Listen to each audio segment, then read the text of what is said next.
Hi everybody, so in this video I just wanted to show you how I go about creating a dog tooth nail. So it's something that's been quite popular at the moment, and I thought that actually I'd hop on here and just show you how I do it. It's quite intricate, but I'm going to show you an easy way of being able to do it, okay? So here are some hound's tooth, or dog tooth if you like to call them, designs here that I've already created. So there's quite a few different ways there that you can do it to sort of create a full set, or just to add a little bit just so it creates a little bit of a design. So what I'm going to do is I'm going to show you how to create this, but I'm going to just do this over an entire nail, because once you've mastered that technique, then what you would do is then you could sort of create half and half, or sort of like a French polish or whatever, just to sort of create that design. So that's just there for you to sort of view, so that you've got something to refer to. So with a dog's tooth nail, you obviously need your black and your white to create the nail. So what I've done, I've already prepared a nail tip already. So I've applied 2 coats of black gel polish. So as always with mine, I use CND. So this is 2 coats of black pool cured in the lamp for 60 seconds. And then what you would do is you would then come in with your white. So you wouldn't remove that tacky inhibition layer. You would then come in with your white. Obviously, if you want to remove the inhibition layer, then you can. So I would then come in with my palette, and you would need your white. So again, I am using cream puff, because it's a slightly more pigmented white than the studio white in the shellac range, and I'm going to come over the top of this with the design. So what you would do is you would apply a small amount of your colour, your white, to your palette.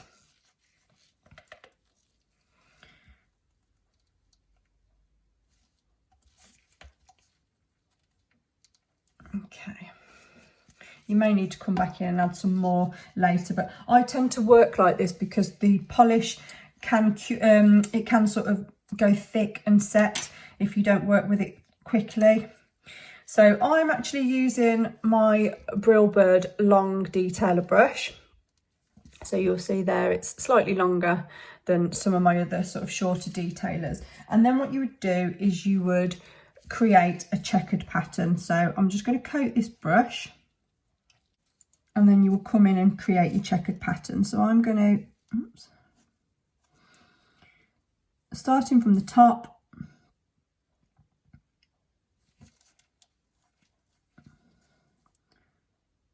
come in a line, and this is why you would use your striper brush,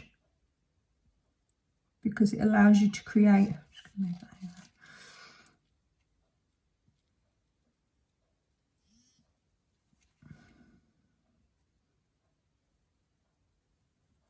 Sorry, my hands are a bit shaky because I'm working further back. Normally for something like this, I'd have this right underneath my chest, but obviously because I need it to be filmed for the video, I'm having to work with it a bit further away from me, so I don't feel like I've got as much control.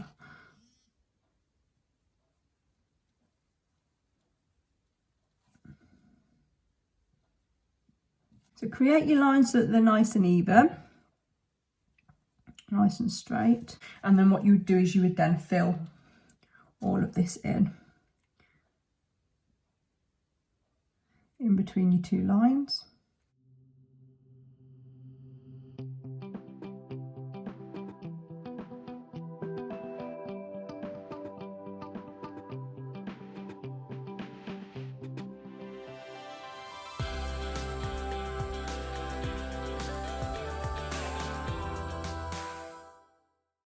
So while you're doing this, once you've filled it in and you look and you think those lines aren't even enough, you just need to go back in and just straighten them up, because this is important to getting the squares nice and even.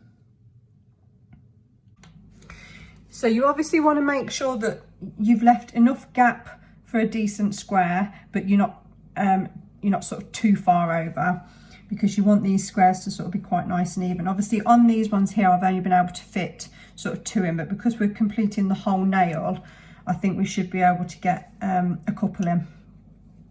So again, load your brush up, but again, remember, you don't want a thick blob at the end. You want to sort of coat your brush so it's sort of nice and even, that there's enough on. And then you would start again at the top. Just bear in mind that obviously this is still wet, so you don't want to be sort of touching it and smudging it. So I tend to mark out where I want to be. So that's kind of a nice distance, I think, between the two. So, and then you'll just follow, you'll just drag that brush all the way down. And the thing is with the striper brush, you're not using the point, you're not using it at a 90-degree angle. The idea is you're coming down at sort of more of a sort of a flatter angle, because you're using that length of that brush to sort of drag down and create that line. And by doing that, it keeps your line straight. Whereas if you're coming in at a higher sort of angle, you're using the tip of your brush, and the likelihood is you're then going to sort of have more of a wobbly line.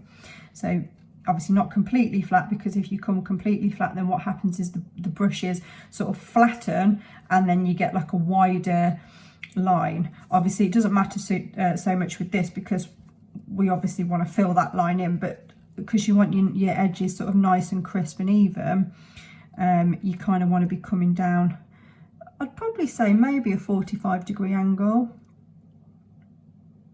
maybe a little bit less, just not completely flat. I always use my little finger to sort of rest on, so that you've got balance. Obviously it's slightly more difficult for me at the moment because I'm having to do it a lot further away for the video. I would normally have obviously this a lot closer to me, so I'd have more sort of control over it, but I tend to use my little finger to sort of balance on.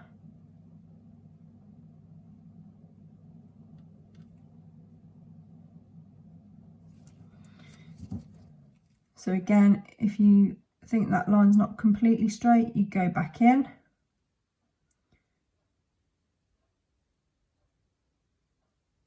Get your two lines nice and even, nice and straight, and then you'll come back in and fill in the centre of them two lines that you've just created.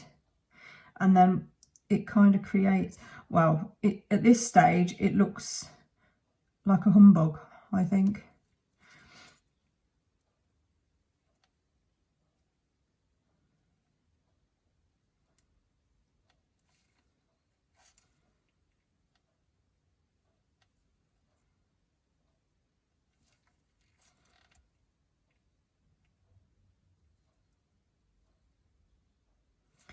Now, if you're finding with your gel polish that it's starting to sort of feel tacky or sticky rather than sort of going on nicely, my advice would be to sort of wipe your palette clean and put some fresh down, because as I say, with gel polish, when you're working with gel polish, it will, after a while, if you're working a little bit slower, what tends to happen is it will sort of thicken up and it goes a bit sticky.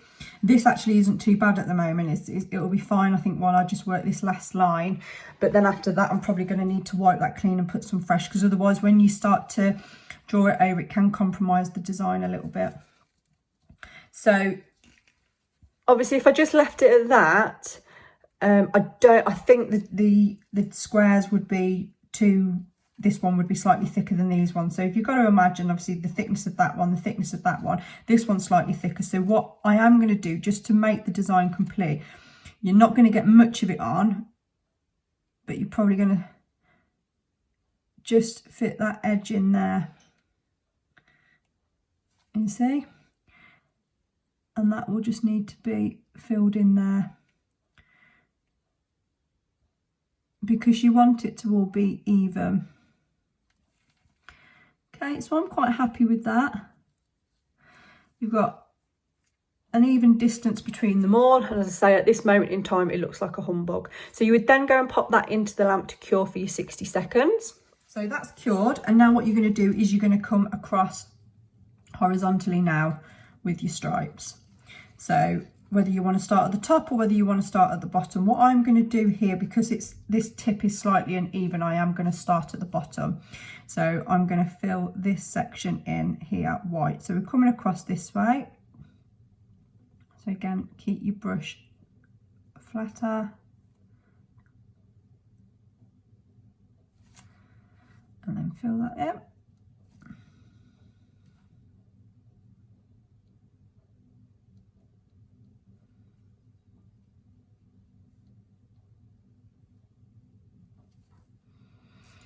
Okay, again, looking at the sizes that you want to go.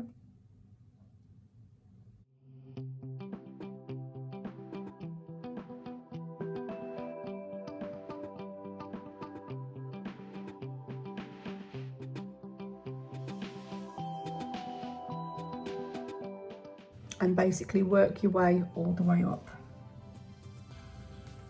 So you can watch me work.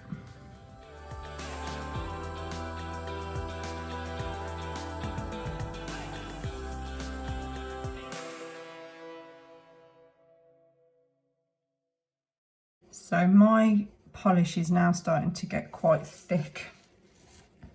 So now is the time where I would need to clean my brush. So just get a cotton pad and just clean your brush. And then just go over your palette and remove that sort of thicker polish, and then pop some fresh polish on. Because as I say, if it starts getting too thick, it just becomes quite stringy and it's a lot more difficult to work with. So you want nice fresh polish really, because it will go on a lot smoother and it makes the design a lot quicker. Okay. So again, you're going to need to load your brush back up. So just take that through so it's all covered. And then you can come back over again. Now the other thing as well, when you're working with white, I tend to find, especially with the shellac, I don't know about any other brands because I don't use any others other than my Nail Chemie artisan paints, and obviously they are thicker anyway. But I do tend to find with the shellac whites, if you go too thick with them and then you cure them in the lamp, if you have gone too thick, what tends to happen is it will bubble and sort of wrinkle. So you do just need to be aware of that when you are doing these sorts of designs. Obviously you want to work a little bit thicker so that you're sort of hiding the black that's sort of underneath. But if you go too thick and cure it, it will ruin your design because it will just wrinkle that polish. And there's no way really of disguising those wrinkles in the polish, and then you've spent all that time doing all this work and then you've ruined your design. So again, that's why it's important to change your polish, because if it is slightly thicker then it will wrinkle, and when you come to cure it, it will just, like down here it's slightly thicker, so I'm just going to go over and just drag that through to thin it out a little bit because I don't want that to compromise the design.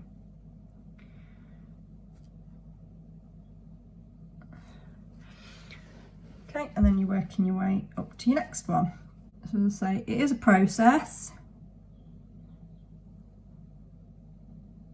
You wouldn't want to be doing this on every single nail of a client. You'd probably want to do it more for sort of like an accent nail.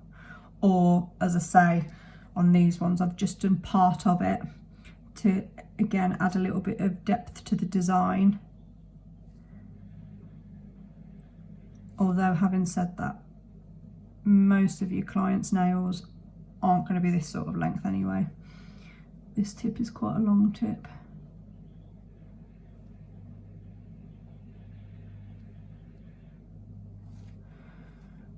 Really what I should have done is cut the end of the tip off so it was more of a coffin shape, but because when I do these I add them to my nail art collection on like a little ring, and they're all this sort of stiletto shape because they're all like it. If I did that, I'm a bit OCD when it comes to all my things looking the same, so I'd have to go back through and do it to all of them, and I've got far too many to change them all now.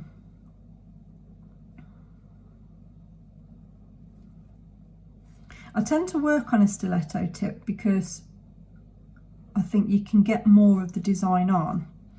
So when you're showcasing your nail art to potential clients, or you're popping them on sort of like your Instagram page and things like that, it's nice to see it on a longer nail so you see more of the design.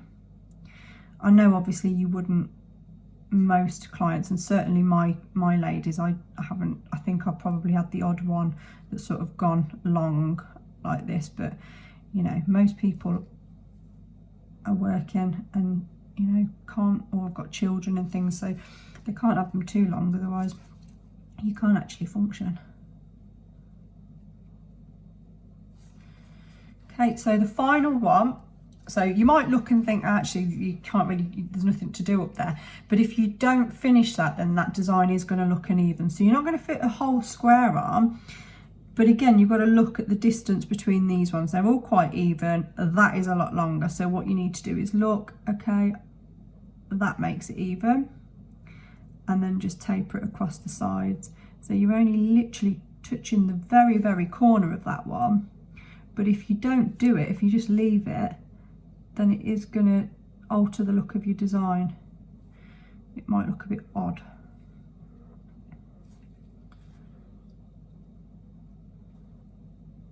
And again, so this area would be your cuticle area. So you would obviously want that nice and neat.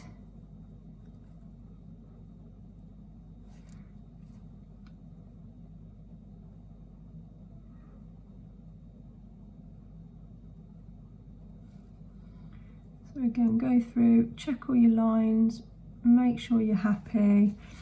So here I just need to just tidy up here a little bit.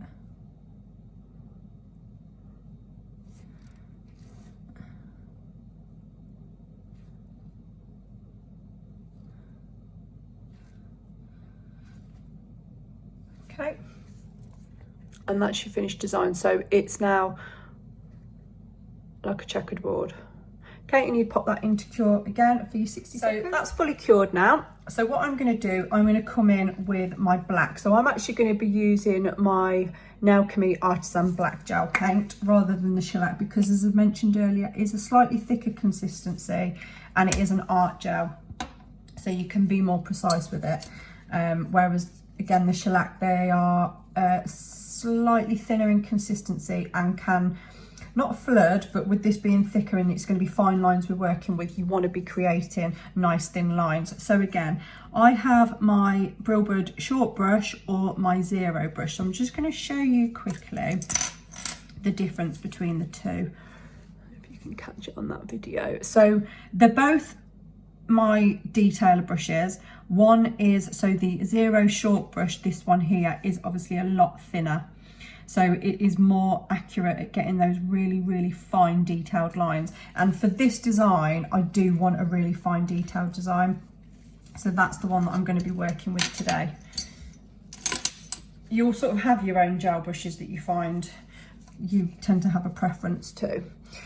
So looking at these ones here, you've got your squares, and then what you want to do is you'll be wanting to be adding this detail in. So we're going to start at the top of the square here, and we're going to do a line that way and a line that way. So one vertically and one horizontally. So again, you need to just load up your brush. Now again, because this is a detail that we're adding in, and obviously we want it really fine and delicate. You don't want any, if you come in and you've got a massive thick globule like that on the end, when you come to draw your line, you see it's too thick.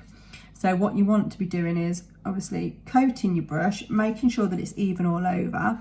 And then the idea is when you come to do a line, you want to be holding, because you want a fine line, you want to be holding your brush more at a 90-degree angle. So if I just show you on here quickly, at a 90-degree angle, the line that you're going to create, I don't know if you can see it on the video, is going to be a really fine line. Whereas if you come in at a sort of 45 or a flatter degree angle, because you're putting too much pressure on the brush, when you come to do your line, it's a thicker line. And the idea is we want it nice and thin. So I'll try and do this as best as I can with obviously it being further away. Okay, so as I say, we're starting at the top of the squares. So we're going to be drawing our line coming up. So from this corner here, we're going to be coming up.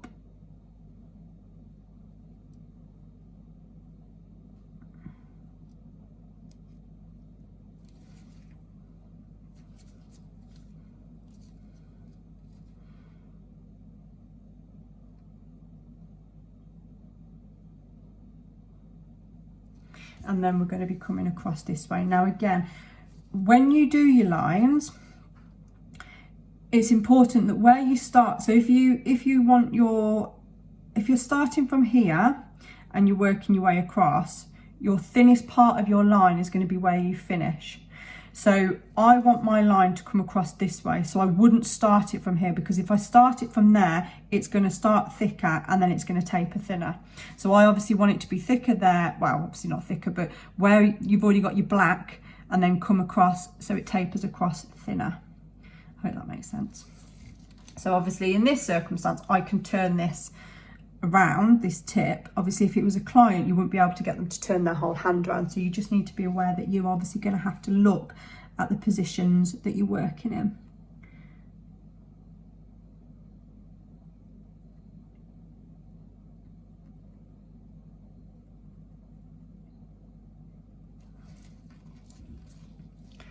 Okay, so you can see those two lines that I've put in, and you basically need to go and do that to all of the top left corners of all of your squares.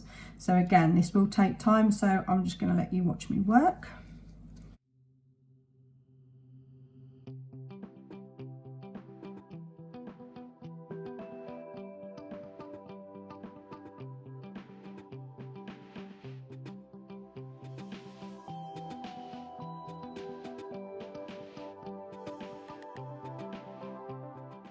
Okay, so you've created all your lines on the top left corner of all of your squares. Hang on, sorry, I've just missed one. So obviously on this very bottom one, you can't create your line coming across there, but you can bring your line up. Because if you leave that, that is going to be a part of the design that's going to look odd, the fact that you haven't completed it. Okay, so you've done all of those lines coming up in the corner. So now what you want to be doing is working on your diagonal lines. So basically your top right corner and your bottom left corner, you're going to be doing two lines coming down, and they are going to be diagonal lines, and they need to be coming down. If you imagine, you've got obviously your straight line is your 90-degree angle. So you need to be coming again at your 45-degree angle, like that. I'm going to start again from the top and work my way down, coming across diagonally, and then your bottom left corner diagonally.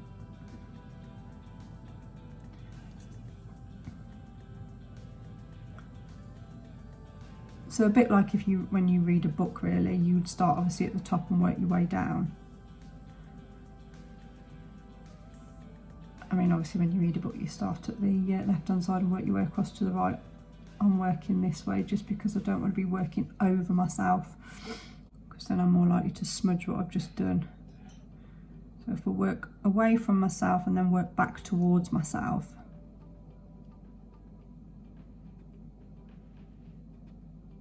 But again, this is on a tip, so when you're doing it on a client, it's probably going to be slightly different, but you'll know if you do decide to do this on a client, you'll work whatever way suits you. Just bear in mind that when you are, like at the minute, I'm using my little finger and resting it on the tip of this for support, but just bear in mind your design that you have laid down, not to go and smudge any of the lines that you've placed on.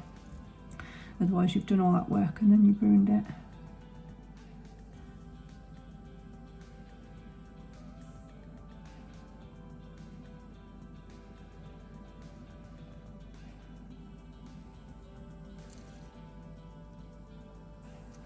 Okay, and that is your design.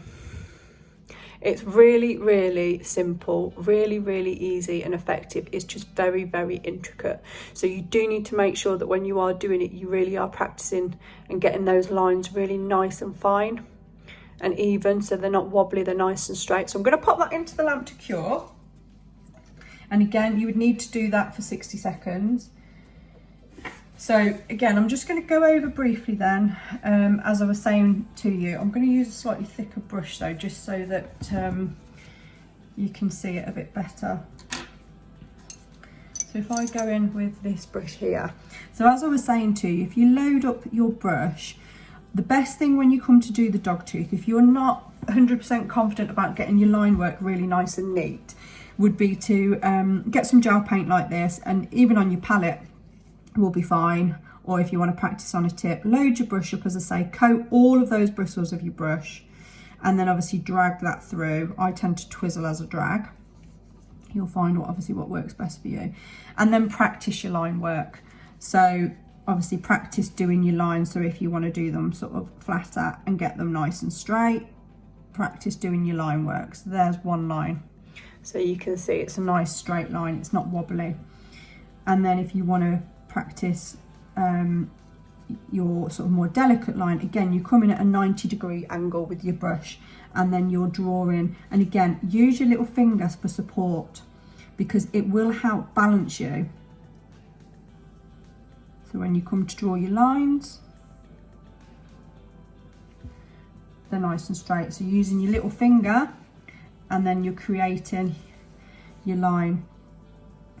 So when you come to do like artwork and things, I tend to find, well, it's the same as anything, like I say, where you start, you put more pressure down, and then obviously you tail that off, and it will become, the line will become a lot finer as you sort of tail it off.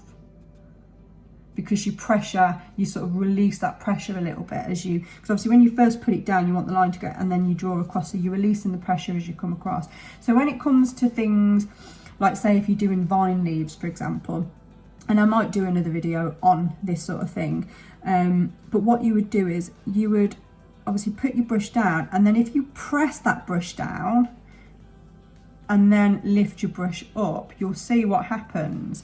Obviously you get that wide part of the brush where you've created,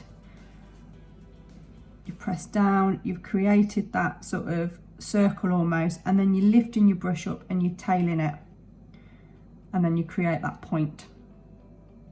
And that's kind of how, I don't know if you can see from that distance, that's kind of how you do it. But again, I might do another video on that if people are interested and want to sort of work on their line work. But again, when you come to do this, it is important that those final parts of the design, so you've got your sort of your square, let me just blob a square on here a second.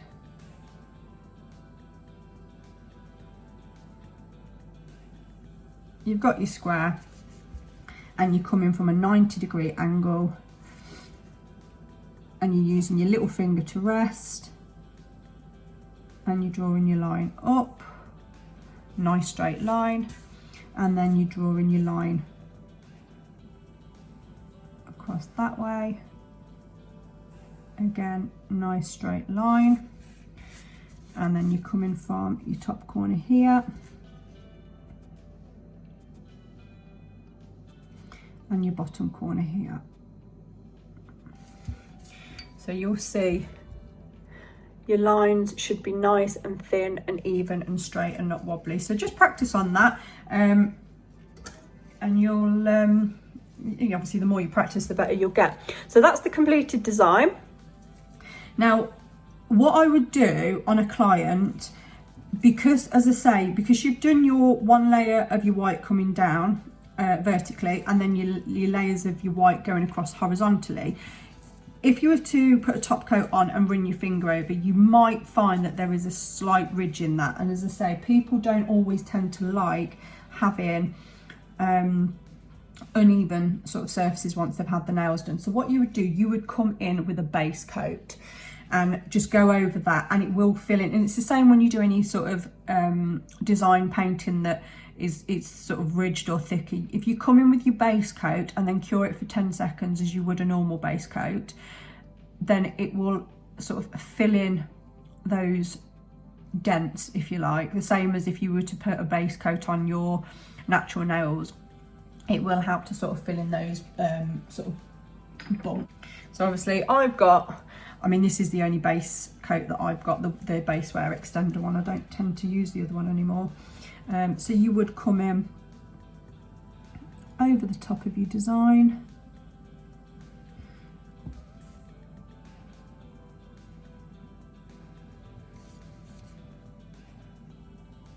And then cure that. Obviously this base coat is a 10-second cure, so that will go in the lamp for 10 seconds, and then you'll go over with your top coat then.